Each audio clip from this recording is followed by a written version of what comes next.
Hello. You are a bowl of cream. Yes. Thank you. Yeah. I'm very happy to be here with you. Prepare to take a nostalgic trip back to old Hollywood, where scandals were as enthralling as the stars themselves. Which rebellious beauty caused so much uproar that she was banned from The Tonight Show?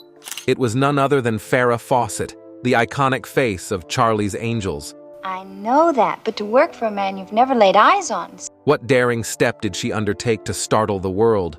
From her humble background to award-winning performances, let's discover the brave actions that established her place in Hollywood history.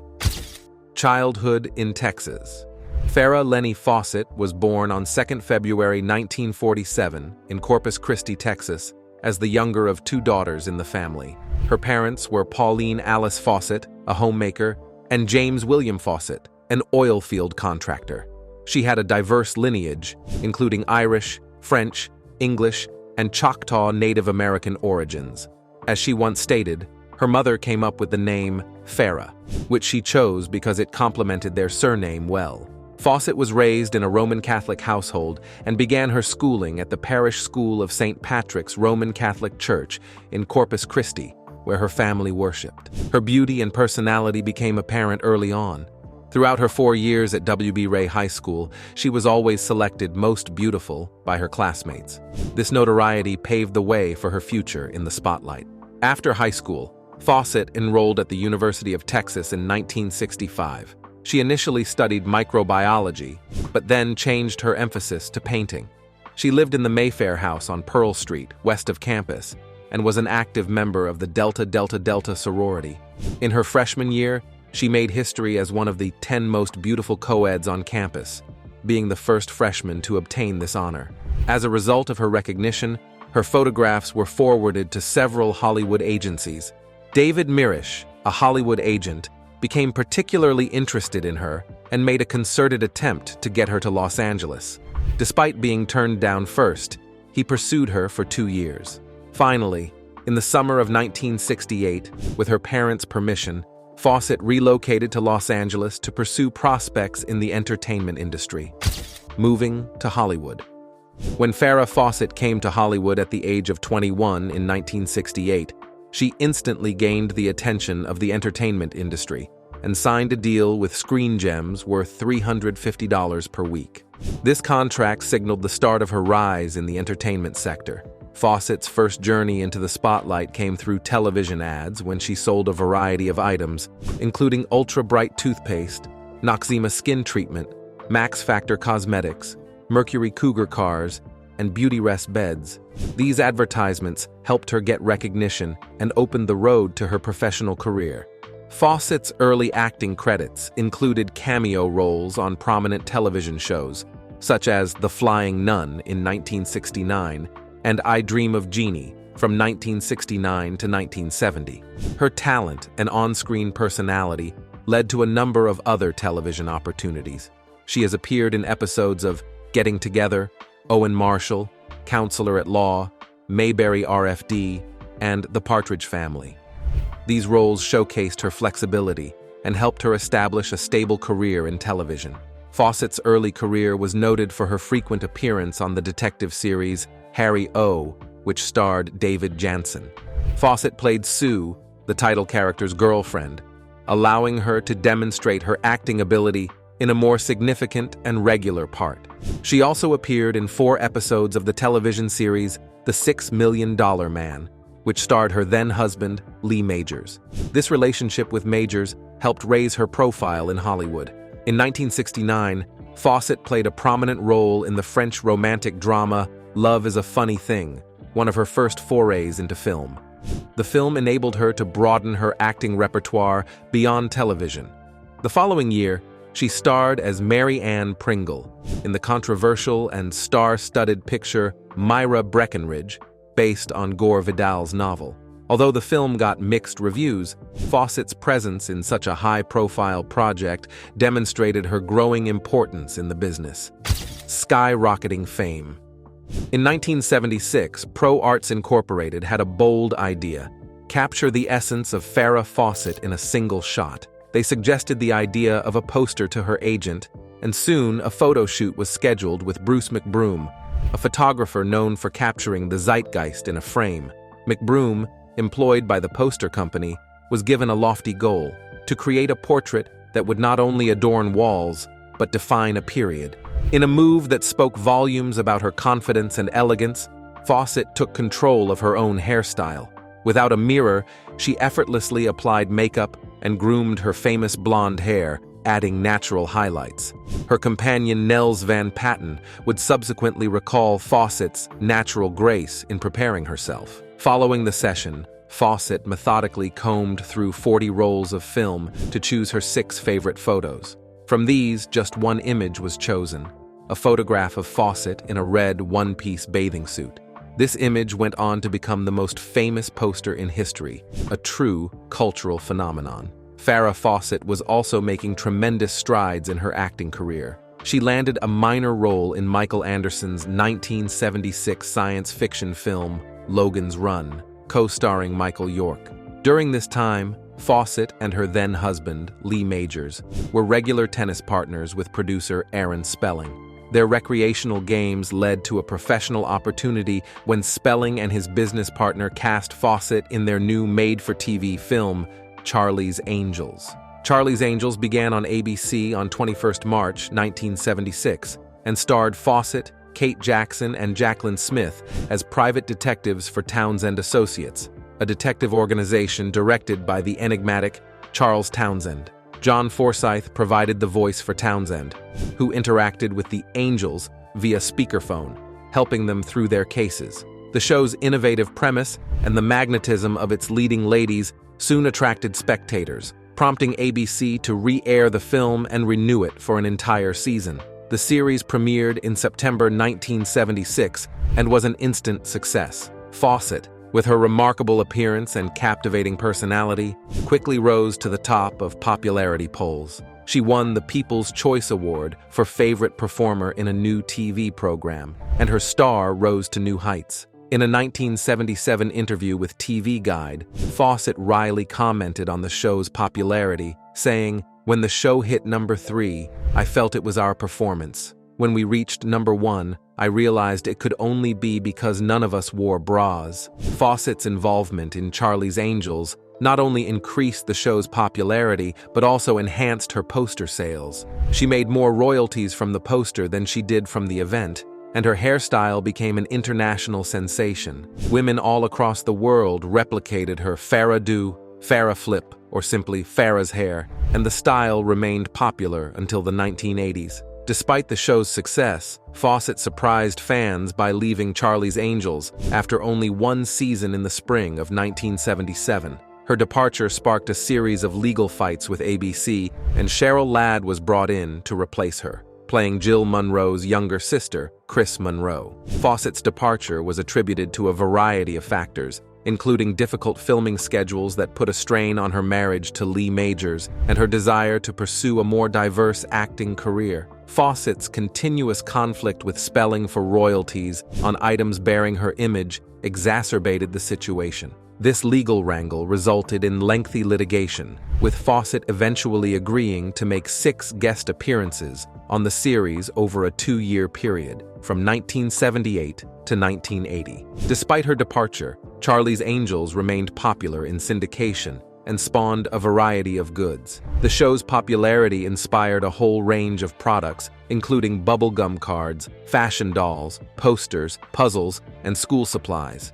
Fawcett's image appeared on many objects, establishing her stature as a cultural icon. The Angels appeared on the covers of various periodicals worldwide, ranging from fan publications to mainstream media such as TV Guide and Time magazine.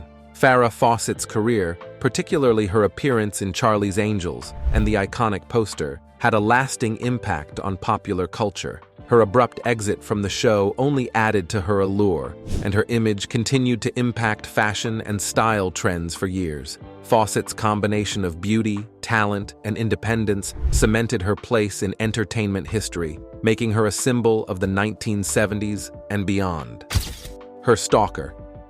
In 1978, Farrah Fawcett began her post-Charlie's Angels film career with the release of Somebody Killed Her Husband, Despite high expectations for her first significant film role since leaving the successful TV series, the film received harsh criticism and performed poorly at the box office. Critics were disappointed, with some jokingly referring to the picture as "somebody killed her career," indicating a difficult start to her shift from television to film. The following year, Fawcett starred in Sunburn, alongside Charles Grodin and Art Carney. Unfortunately, this film performed little better, garnering similarly negative reviews and failing to make a substantial effect at the box office. Fawcett's troubles continued in 1980 when she appeared in Stanley Donen's science fiction thriller Saturn III, opposite Kirk Douglas. Critics criticized the film, which also performed poorly at the box office, exacerbating her film career's difficulties. In 1981, Fawcett appeared in the comedy The Cannonball Run, alongside Burt Reynolds, Dean Martin, and Sammy Davis Jr. While the picture was not critically lauded, it did pretty well at the box office, bringing some relief from her previous cinematic disasters. Later that same year, she played a more dramatic role in the television film Murder in Texas, alongside Catherine Ross, Sam Elliott, and Andy Griffith. Fawcett's fortunes began to turn in 1983 when she entered the world of live theater. She received great acclaim for her portrayal in William Mastrosimoni's controversial drama Extremities, which premiered off-Broadway. Fawcett, who took over for Susan Sarandon, played a woman who outwits her would-be attacker. Fawcett called the job as the most grueling, intense, physically demanding, and emotionally exhausting of her career. During one incredibly emotional performance, a stalker in the audience interrupted the event by loudly asking Fawcett if she had received the images and letters he had sent her. The cops quickly removed the individual and issued him a notice for disruptive conduct. Fawcett made a pioneering appearance in the 1984 television film The Burning Bed when she played Francine Hughes, a mistreated wife who takes dramatic measures against her abusive husband. This fact-based film won Fawcett the first of her 4 Emmy Award nominations and raised awareness about domestic violence. The Burning Bed was significant not just for its excellent ratings, but also for being the first television movie to include a countrywide 800 number where viewers in similar situations could get assistance. David Letterman Show. Despite briefly appearing topless in Saturn III, Fawcett continuously declined invitations to publish nude images of herself throughout the 1970s and 1980s. Her determination remained unwavering until December 1995, when she posed semi-naked for Playboy magazine, causing a huge uproar. She then featured in another photo shoot for Playboy in July 1997, when she was 50 years old. This issue became a bestseller, thanks in part to Fawcett's unusual feature of creating art on canvas with her own body. For years, this had been one of her artistic goals, and the Playboy spread gave her the opportunity to realize it in an evident and unforgettable way. On the 5th of June 1997, Farrah Fawcett was chastised for her appearance on Late Show with David Letterman, during which she appeared unfocused and delivered meandering remarks. Months later, during an interview on The Howard Stern Show, Fawcett emphasized that her behavior with Letterman was a form of fun banter intended to promote her latest Playboy photo shoot and film. She added that what appeared to be random looks around the theater were actually her communicating with fans in the audience. Despite initial rumors and jokes about her, Fawcett returned to the show in 1999. The incident continued to be discussed, and David Letterman brought it up again in February 2009. During an interview with Joaquin Phoenix, whose behavior was also strange and unresponsive, Letterman said, "We owe an apology to Farrah Fawcett." This acknowledgement emphasized how Fawcett's previous appearance had made an effect, highlighting both the difficulties of live broadcasting and the lasting impact of famous moments. Dramatic, romantic life.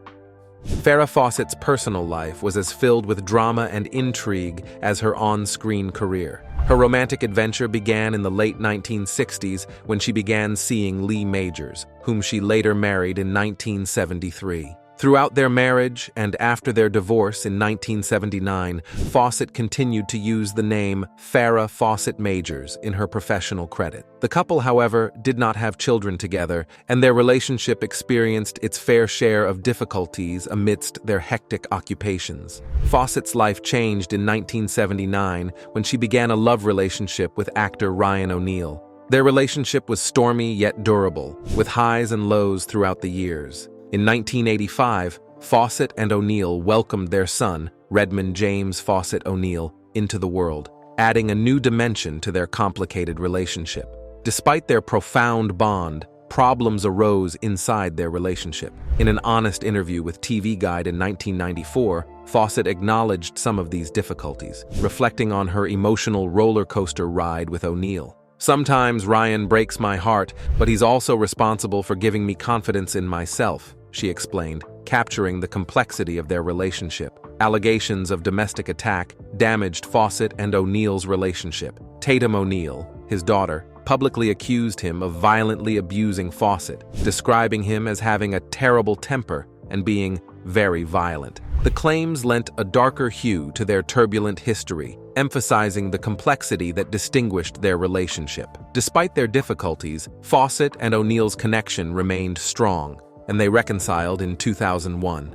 In June 2009, shortly before Fawcett died, claims surfaced that O'Neal had revealed plans to marry her as soon as she regained her strength, emphasizing the ongoing nature of their relationship and O'Neal's intense devotion to Fawcett. Following her engagement with O'Neal, Fawcett began a new chapter with Canadian filmmaker James Orr from 1997 to 1998. O'Neal, famed for his work on the Disney feature film Man of the House, co-starred with Fawcett, Chevy Chase, and Jonathan Taylor Thomas. However, their relationship took a dark turn when Orr was arrested, accused, and convicted of attacking Fawcett during a violent fight in 1998. The episode was a terrible phase in Fawcett's personal life that contrasted strongly with the gloss of her Hollywood profession. In the middle of these high-profile romances, another figure appeared in Fawcett's life: Greg Lott, a former Longhorn football star she had dated while attending the University of Texas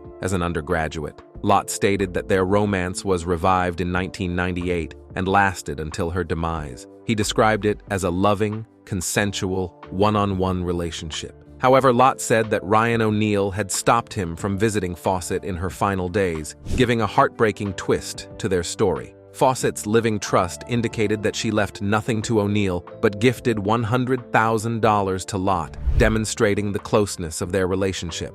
Lott claimed that Fawcett's relationship with O'Neal was primarily for public consumption and that their appearances together, including reality shows, were more about Hollywood image than actual connection. Battling cancer. Farrah Fawcett's cancer struggle became a moving and public journey, defined by resilience, controversy, and unwavering support from loved ones. Fawcett was diagnosed with anal cancer in 2006, and she began a grueling treatment program that included chemotherapy and surgery. Hope appeared to shine on her 60th birthday, the 2nd of February 2007, when the Associated Press revealed her cancer-free status, providing a brief respite from the disease's impending shadow. However, the relief was short. In May 2007, Fawcett received the tragic news that her cancer had returned, this time at stage 4 and with metastases to her liver. This cancer had a poor prognosis, with a 5-year survival rate of fewer than 20%. A cancerous polyp had reappeared where she had previously been treated, worsening her health.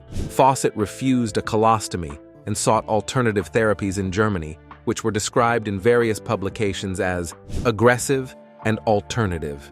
She received a variety of therapies from Ursula Jacob and Klaus Keeling, among others, including surgery to remove the anal tumor, perfusion and embolization for her liver cancer, and continuous chemotherapy in the United States.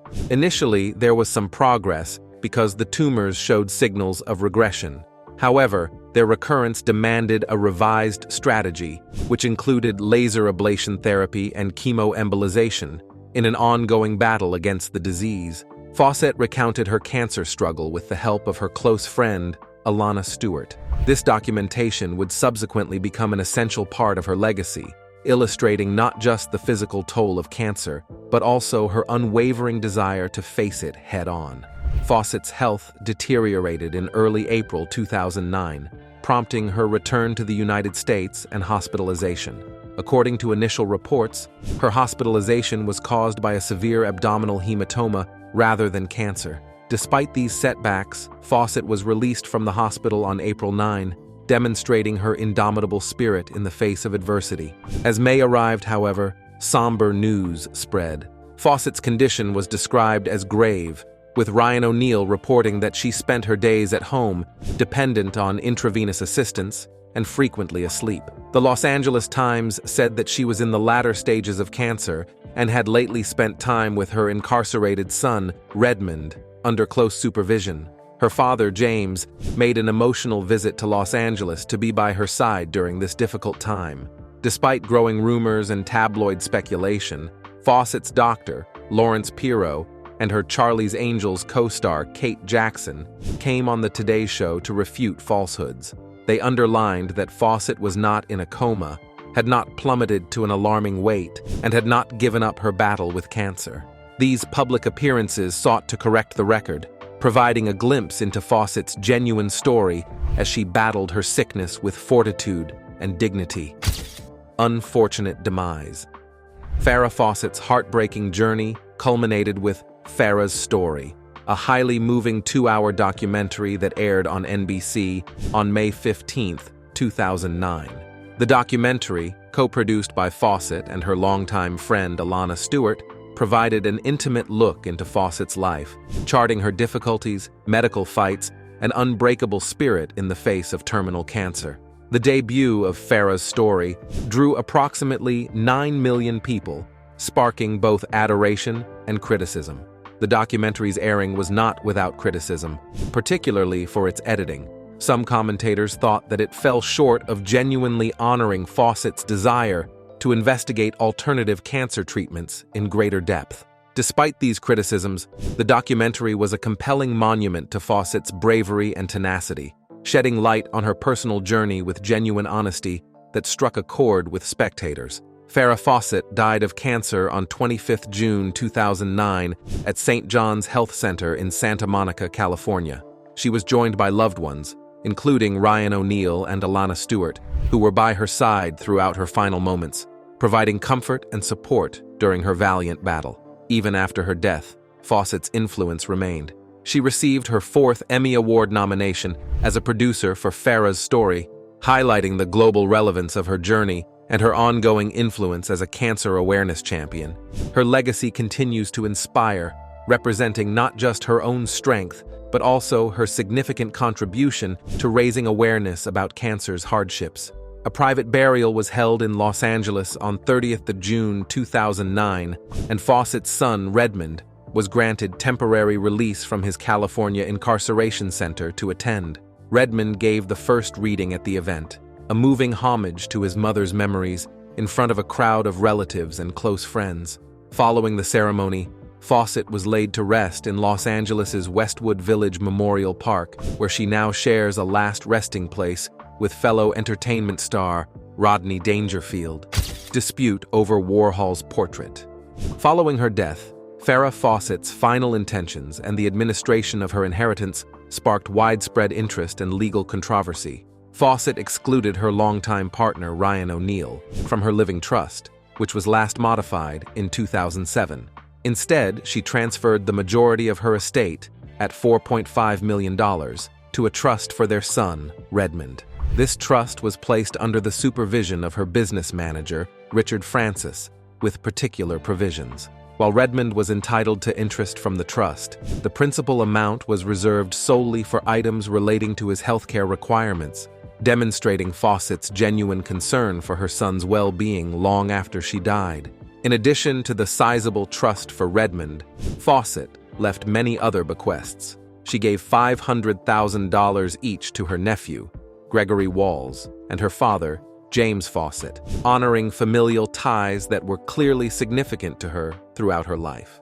Fawcett's altruistic nature and enthusiasm for art were also evident in her inheritance planning. she chose to leave all of her substantial artwork to the University of Texas, her alma mater, demonstrating her long-standing commitment to the university and her desire to support education and cultural enrichment.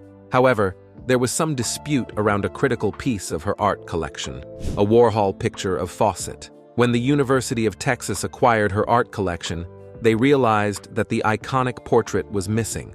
In 2011, it was reported that Ryan O'Neal had retained possession of the picture, alleging that Fawcett had given it to him during her lifetime.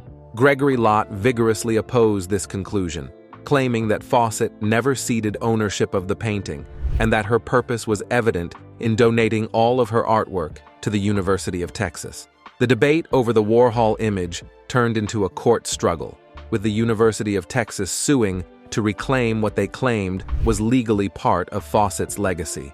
O'Neal's posture remained steadfast, asserting his claim to the image based on his understanding of Fawcett's intentions. The case received a lot of media attention, revealing not just the technical complexities of estate law, but also the personal and emotional factors associated with Fawcett's legacy and relationships. Finally, in December 2013, a Los Angeles court found in favor of Ryan O'Neal, declaring that he was the lawful owner of the Warhol portrait. This ruling marked the end of a lengthy legal saga that highlighted the difficulty of honoring posthumous wishes and understanding the complicated nuances of personal connections, even within the confines of legal structures. Inspiring legacy. Farrah Fawcett's death in 2009 signaled the end of an era for not only her family, but also for an entire generation who grew up enamored by her charm and brilliance. However, the tragic news of her death was overshadowed by the unexpected and devastating death of music legend Michael Jackson, which occurred just hours later on the same day. Despite this heartbreaking coincidence, Farrah's legacy and effect were acknowledged adequately through a series of passionate tributes and retrospectives shown on various television networks. On the night of her death, ABC aired a moving, hour-long unique combining Barbara Walters archival interviews, with Farrah interspersed with new viewpoints from her closest friends, Ryan O'Neal, Jacqueline Smith, Alana Stewart, and Dr. Lawrence Pirro. This intimate account demonstrated the ongoing fascination and significance of Farrah's life and work. Similarly, Larry King Live had planned an exclusive tribute to Farrah that evening, only to change course and include both Farrah's and Michael Jackson's legacies in a single program, emphasizing their enormous cultural influence. Colleagues and friends expressed their strong feelings about her significant effect. Cher, a longtime friend, and Suzanne DePass, executive producer of Fawcett's iconic Small Sacrifices miniseries, shared heartbreaking insights into her life and career. DePass's relationship with the Jackson 5 provided a heartbreaking symmetry, emphasizing Farrah's influence across all genres of entertainment. Dateline NBC later aired a thorough special titled Farrah Fawcett, The Life and Death of an Angel, followed by a primetime replay of Farrah's Story, a documentary about her fight with cancer.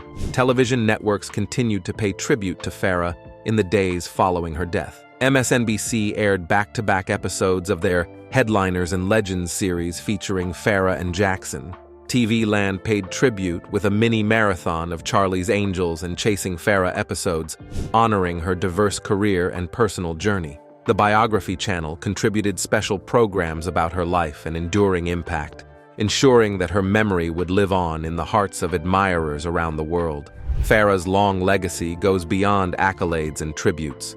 Her distinctive red swimmers from the renowned 1976 posters, which represented her era-defining beauty and personality, were preserved at the Smithsonian's National Museum of American History in 2011. Norma Kamali designed this artifact, which serves as a timeless reminder of Farrah's cultural significance and ongoing popularity. Her influence extends beyond the screen.